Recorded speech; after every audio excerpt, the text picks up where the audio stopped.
Halo Sobat Tosan Aji semua, dari kutub utara sampai dengan kutub selatan. Wah, dari Sabang sampai Merauke. Lama nih kita tidak berjumpa. Udah ada mungkin berapa minggu atau ada 1 bulan ya kita tidak berjumpa. Ya, doa saya selalu untuk kalian semua yang terbaik. Semoga kita selalu diberi kesehatan, semoga kita selalu diberi segala kelancaran. Amin amin ya robbal alamin. Ya maaf nih sobat, telah lama saya memang vakum dulu di dunia YouTube karena banyaknya kesibukan, terutama banyaknya sudah informasi-informasi lagi dari desa mengenai keris-keris yang memang harus kita selamatkan. Selamatkan ini kutip, kita beli ya sobat ya. Mungkin sama beliau mau dibuang, tapi ya biasanya orang desa itu ngerti duit. Jadi walaupun mau sudah tidak digunakan, tapi dengan istilah bahasa halusnya itu dimaharkan.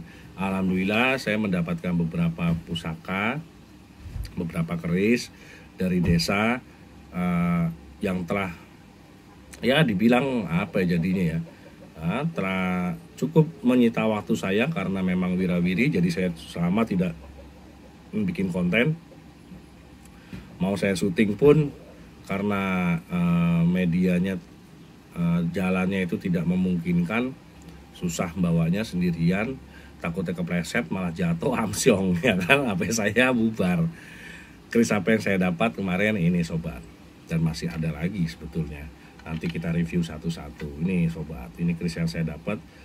Inilah seperti ini wujud-wujud keris yang memang dari desa, apa adanya ya seperti ini. Ini sudah angkupnya itu sudah patah ya zaman dulu, dan biasanya tidak ada mendaknya. Kenapa dia nggak ada mendaknya? Biasanya dulu itu keserimpet atau serimpet itu apa bahasanya ya? Jadi saat dicuci sama tukang cucinya dulu mungkin dia ketriwal atau keselip istilahnya, mendaknya jadi tidak dipakaikan. Tapi bagi orang desa itu is okay, bagi dia adalah dalamnya, pusakanya, bukan dari aksesorisnya. Jadi walaupun seperti ini bagi mereka tetap dirawat dulunya. Ini alhamdulillah saya dapatkan di desa. Ketika ditanya, Mas itu dimahar apa enggak? Ya dimahar, ya kan? Ini saya maharkan. Bisa lewat Facebook saya, bisa lewat sini juga. Keris apa ini?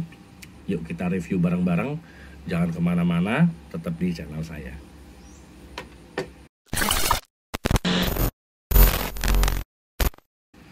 Halo Sobat Tosan Aji semua. Wah, sekarang kita akan mereview keris apa yang saya dapatkan kemarin. Ini sebetulnya bagus.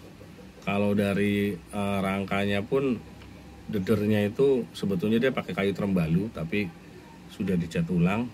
Cecekannya cukup dalam, detail ya. Ini mungkin kelihatan detailnya cukup lumayan.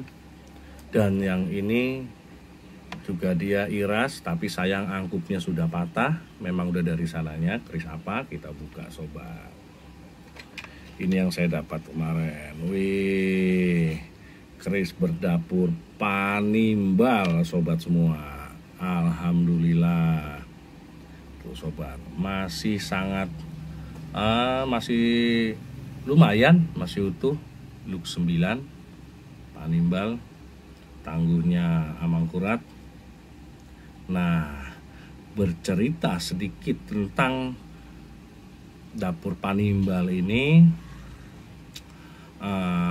ibaratnya itu ketika kita bertanya apa sih filosofi dari Panimbal, terlebih dahulu kita kan harus tahu dulu dapur Panimbal itu biasanya adalah keris yang berdapur luk 9. Ukuran panjangnya biasanya dia adalah sedang, dia memakai ada-ada hingga permukaannya itu geligir lembu istilahnya. Geligir lembu itu geligir nih, tengah-tengahnya dia masih kelihatan geligir karena mungkin udah usia dan perawatan, jadi geligirnya tidak terlalu kelihatan ya sobat semua ya. Tapi ini masih dibilang masih lumayan. Nah, ricikan lainnya adalah dia memakai kembang kacang, dia memakai lambe gajah, ada dia memakai tikel alis, dia memakai serawean, dan dia memakai greneng. Keris dapur Panimbal adalah tergolong populer bagi sebagian pecinta tosan aji pada zaman dulu. Ibaratnya mungkin keris-keris seperti ini adalah diperuntukkan atau banyak dimiliki oleh kalangan abdi dalem. Karena apa? Karena dipercaya memiliki tuah yang menyebabkan pemiliknya dipercaya oleh atasannya, termasuk oleh sang raja untuk melaksanakan berbagai macam tugas. Nah, menurut Serat Sentini, dapur Panimbal pertama kali dibabar atau diciptakan oleh 800 empu yang disebut dengan Empu Domas sekitar tahun kurang lebih itu 1381 Masehi pada zaman wali di era-era kerajaan Demak ketika dia berdiri dan berjayanya. Inilah keris Panimbal sobat semua. Dia look 9, masih bagus sobat, masih oke lah. Kalau ditanya mas itu di mahar, ya oke, bisa saya mahar, karena memang ya saya tujuannya memang keris itu untuk dimahar ketika memang yang saya dapatnya pun dimahar, seperti itu sobat semua. Nah, ketika kita bicara bentuk Panimbal, maksudnya supaya mengetahui cerita yang sudah berpindah kepada orang lain. Kadang-kadang kan cerita itu kan dari masa ke masa itu berbeda, dari A ke B itu berbeda mengenai dapur-dapur Panimbal ya sobat semua ya. Nah, di sini dalam bahasa Indonesia Panimbal berarti adalah artinya pemanggil seperti itu, atau kata benda atau nomina orang yang memanggil. Nah, atau biasanya kalau pada sebagian kepercayaan atau bagi sebagian kolektor keris, ketika kamu mempunyai keris Panimbal, pasti keris yang lain akan berdatangan. Begitu. Itu bagi sebagian percayaan bagi mereka-mereka ya, karena arti dari Panimbal ini pun sebagai si sang pemanggil seperti itu. Tapi tujuannya dibuat tadi itu adalah agar kita itu dipercaya atau memiliki kewenangan yang sangat dipercaya oleh atasan, seperti itu sobat semua. Nah, kembali pada zaman dahulu adalah suatu kehormatan besar jika seseorang abdi dalem yang ditimbali, atau kutip ditimbali itu bahasa Jawa, artinya adalah dia dipanggil atau dia menghadap ngersa dalem. Ngersa dalem itu adalah dia dipanggil oleh sang raja. Ngersa dalem itu bisa disebut juga dengan arti kata raja. Nah, biasanya ada sesuatu yang dianggap sangat penting atau sifatnya itu urgent itu ya penting, karena ketika dipanggil itu pasti ada sesuatu hal, tapi yang manggil itu raja, pasti dia akan ada suatu kebanggaan tersendiri. Nah, sehingga titah atau dawuhnya atau perintah yang diperintahkan oleh sang raja tersebut harus disampaikan langsung kepada sang abdi dalem tersebut. Hanya orang-orang terdekat atau orang-orang kepercayaan yang dianggap oleh raja, atau istilahnya sekarang ini adalah ibaratnya orang-orang seputar ring 1 lah, ibaratnya begitu sobat ya kan, yang mendapat kehormatan atau kepercayaan yang memang bisa dipanggil langsung oleh sang raja ketika dia mendapatkan suatu dawuh atau suatu perintah. Nah, respek yang sering mengandung misteri karena tidak diberikan dengan cuma-cuma oleh orang lain, kita harus membuktikan diri terlebih dahulu. Memberi sebelum layak untuk menerimanya, dimulai dengan rasa nguwengke wong, yang berarti adalah memanusiakan manusia. Filosofi ini memiliki arti yang mendalam juga tentang bagaimana cara kita menghormati, menghargai, dan memperlakukan manusia sebagaimana mestinya. Nah, ajaran-ajaran itu juga yang diajarkan oleh salah satu dapur Panimbal ini sobat semua.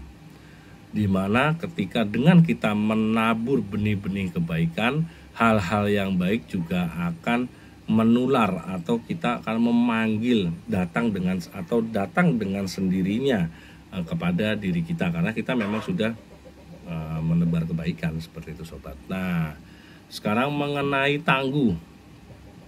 Kalau ini bisa dibilang adalah tangguh-tangguh era Demak peralihan ya sobat ya.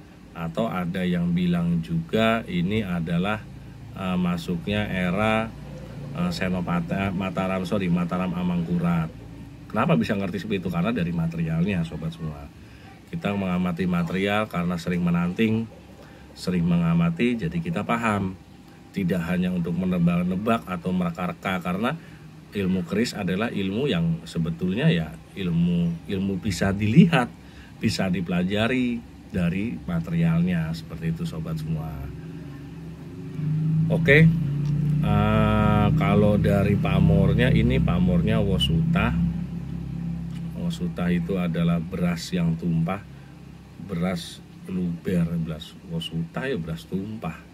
Beras kok sampai tumpah-tumpah, berarti ya udah saking kita makmurnya, mungkin seperti itu ya sobat ya, yang diharapkan seperti itu. Oke sobat semua, mungkin dari saya saat ini hanya ini. Nanti akan saya bahas lagi. Saya alhamdulillah dapat 7 keris. Kemarin mengembara, mengarungi samudra, naik gunung, turun lembah. Wih, kayak Ninja Hattori. Oke sobat, kalau ini ada yang berminat bisa hubungin saya. Ada nomor telepon saya, nomor WhatsApp ya, di deskripsi di bawah. Oke, mungkin dari saya itu. Ini masih cukup lumayan.